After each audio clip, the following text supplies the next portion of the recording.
Then Joseph came and told Pharaoh, and said, My father and my brethren and their flocks and their herds and all that they have are come out of the land of Canaan. And behold, they are in the land of Goshen. And he took some of his brethren, even 5 men, and presented them unto Pharaoh. And Pharaoh said unto his brethren, What is your occupation? Thy servants are shepherds, both we and also our fathers.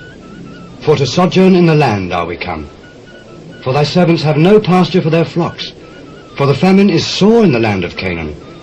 Now, therefore, we pray thee, let thy servants dwell in the land of Goshen. And Pharaoh spake unto Joseph, saying, Thy father and thy brethren are come unto thee. The land of Egypt is before thee. In the best of the land make thy father and brethren to dwell. In the land of Goshen let them dwell. And if thou knowest any men of activity among them, then make them rulers over my cattle.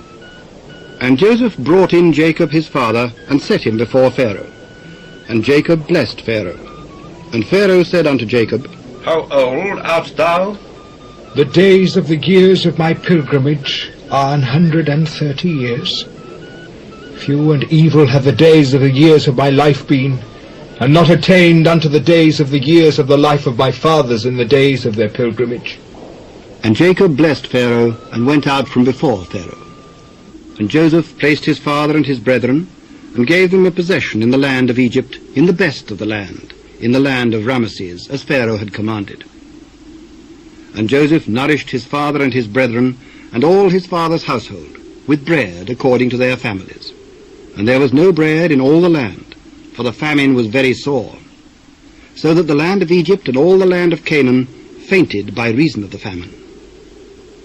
And Joseph gathered up all the money that was found in the land of Egypt and in the land of Canaan, for the corn which they bought. And Joseph brought the money into Pharaoh's house. And when money failed in the land of Egypt and in the land of Canaan, all the Egyptians came unto Joseph and said, Give us bread, for why should we die in thy presence? For the money faileth. Give your cattle, and I will give you for your cattle if money fail. And they brought their cattle unto Joseph. And Joseph gave them bread in exchange for horses and for the flocks, and for the cattle of the herds, and for the asses. And he fed them with bread for all their cattle for that year.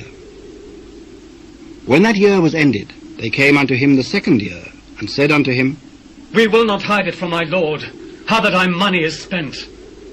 My lord also hath our herds of cattle.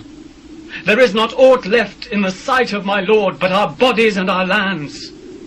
Wherefore shall we die before thine eyes, both we and our land?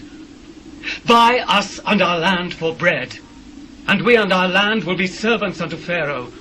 And give us seed, that we may live and not die, that the land be not desolate. And Joseph bought all the land of Egypt for Pharaoh. For the Egyptians sold every man his field, because the famine prevailed over them. So the land became Pharaoh's.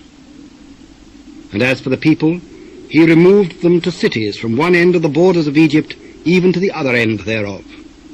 Only the land of the priests bought he not, for the priests had a portion assigned them of Pharaoh, and did eat their portion which Pharaoh gave them. Wherefore they sold not their lands. Then Joseph said unto the people, Behold, I have bought you this day and your land for Pharaoh. Lo, here is seed for you, and ye shall sow the land. And it shall come to pass in the increase that ye shall give the 5th part unto Pharaoh, and 4 parts shall be your own for seed of the field, and for your food, and for them of your households, and for food for your little ones. Thou hast saved our lives. Let us find grace in the sight of my lord, and we will be Pharaoh's servants. And Joseph made it a law over the land of Egypt unto this day, that Pharaoh should have the 5th part, except the land of the priests only, which became not Pharaoh's. And Israel dwelt in the land of Egypt, in the country of Goshen, and they had possessions therein, and grew, and multiplied exceedingly. And Jacob lived in the land of Egypt 17 years. So the whole age of Jacob was 147 years. And the time drew nigh that Israel must die. And he called his son Joseph, and said unto him, If now I have found grace in thy sight, Put, I pray thee, thy hand under my thigh, and deal kindly and truly with me. Bury me not, I pray thee, in Egypt, but I will lie with my fathers, and thou shalt carry me out of Egypt, and bury me in their burying place. I will do as thou hast said. Swear unto me. I swear. And Israel bowed himself upon the bed's head.